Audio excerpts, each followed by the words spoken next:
Semoga Allah memberkahi kita semua, amin. Kadang hati ini capek, takut bermaksiat, godaan bermaksiat dari berbagai penjuru, futur dan seterusnya. Sehingga di tengah kekhawatiran itu berdoa agar dimatikan saat itu, di saat masih mampu untuk beribadah ketika itu.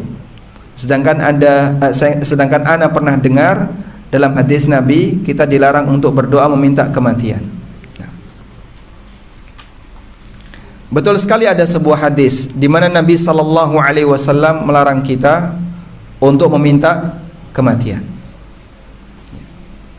Nabi sallallahu alaihi wasallam bersabda, "La yatamanna ahadukum al-maut." Janganlah kalian berangan-angan untuk cepat mati. Kalaupun dia orang yang baik, maka ketika Allah kasih dia usia yang panjang, berarti dia bisa menambah kebaikannya. Dan kalaupun dia orang yang kurang baik, ketika Allah kasih usia lebih panjang, ada kesempatan bagi dia untuk memperbaiki dirinya. Namun kalau misalnya orang itu sangat khawatir, fa in kana wala budda, kalau harus meminta kematian, maka Nabi SAW arahkan apa?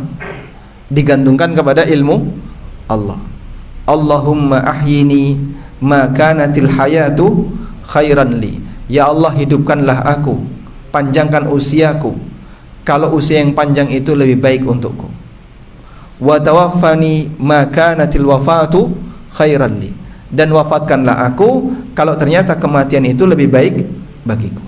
Sehingga kita gantungkan kepada apa jemaah? Kepada ilmu Allah Subhanahu wa taala, karena kita tidak tahu mana yang terbaik. Apakah berdosa istri yang berani menentang suami yang setiap hari suka marah-marah dengan kata-kata menyakitkan, walaupun kadang suami benar tapi kasar? Sebuah kebenaran jadi terlihat kurang indah ketika disampaikan dengan cara yang kasar. Makanya Nabi SAW menyampaikan, maka narifku fi syai'in illa zana. Kelembutan itu ketika digunakan untuk melakukan kegiatan apapun pasti akan menghiasinya sehingga terlihat lebih indah. Wa ma kana naz'uhu illa syana. Sebaiknya ketika kelembutan itu dicabut oleh Allah, maka akan semakin memperburuk suasana. Anda di posisi yang benar, tapi disampaikan dengan cara yang kasar dan keras, kelihatannya jadi buruk. Maka jangan memperburuk suasana kebenaran dengan cara terlalu keras dalam menyampaikannya.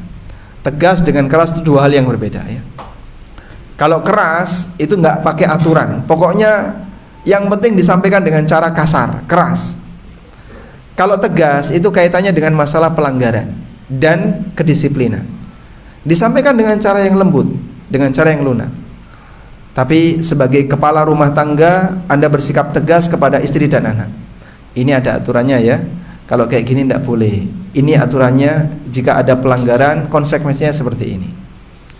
Nah, kalau tegas seperti ini, insya Allah tidak masalah. Agar aturan itu tetap berlaku di rumah. Sampai ada nasihat dari Nabi SAW agar digantungkan apa jemaah?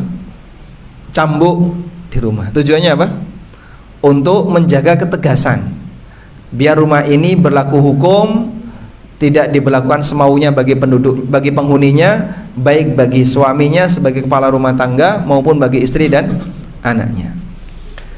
Lalu kalau suami bersikap kasar seperti ini, apakah istri boleh ikut melawan? Wallahu a'lam.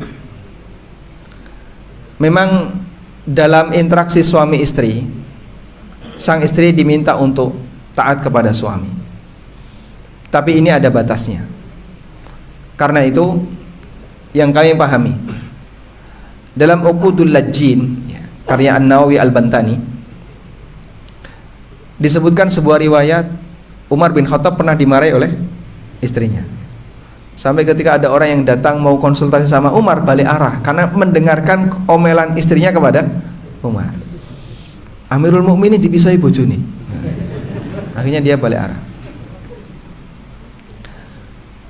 Nah, kemudian dari riwayat itu bahwa terkadang sang suami ketika disikapi seperti itu oleh istrinya, itu tidak terhitung sebagai tindakan kezaliman.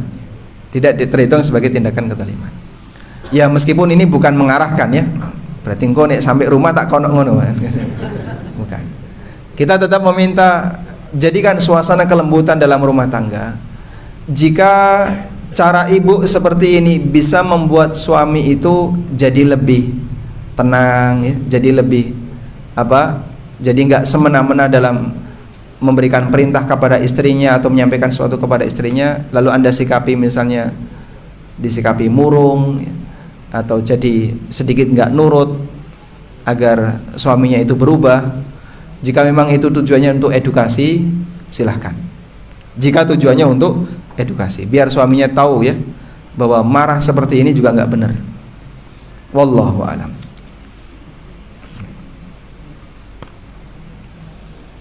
Assalamualaikum. Waalaikumsalam. Apakah dikarenakan niat yang salah jika kita lebih semangat beramal jika melihat orang lain beramal dan kurang semangat ketika melihat orang lain jika orang lain tidak semangat?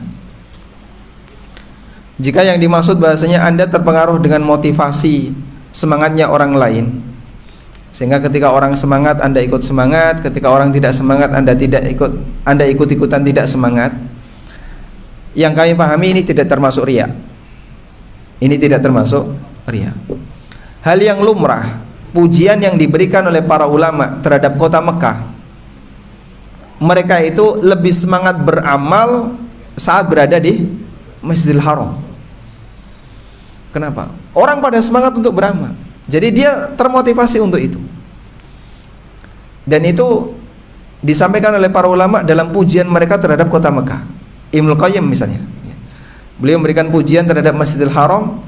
Beliau mengatakan tidak ada kota yang membuat kita semakin serius dalam beramal, semakin semangat dalam beramal selain Masjidil Haram. Sehingga ketika di sana tahajud semakin tambah, ibadah semakin tambah. Dan Allahu a'lam, mungkin ini salah satu di antara makna bahwa ketika kita ikut semangat pada saat melihat orang lain semangat, itu tidak masuk dalam kategori riya ketika beramal. Lain halnya kalau kita semangat karena diperhatikan orang, nah itu mungkin riya. Tapi kalau ikut-ikutan semangat karena ada banyak orang yang semangat, ini tidak masuk dalam kategori riya. Wallahu a'lam.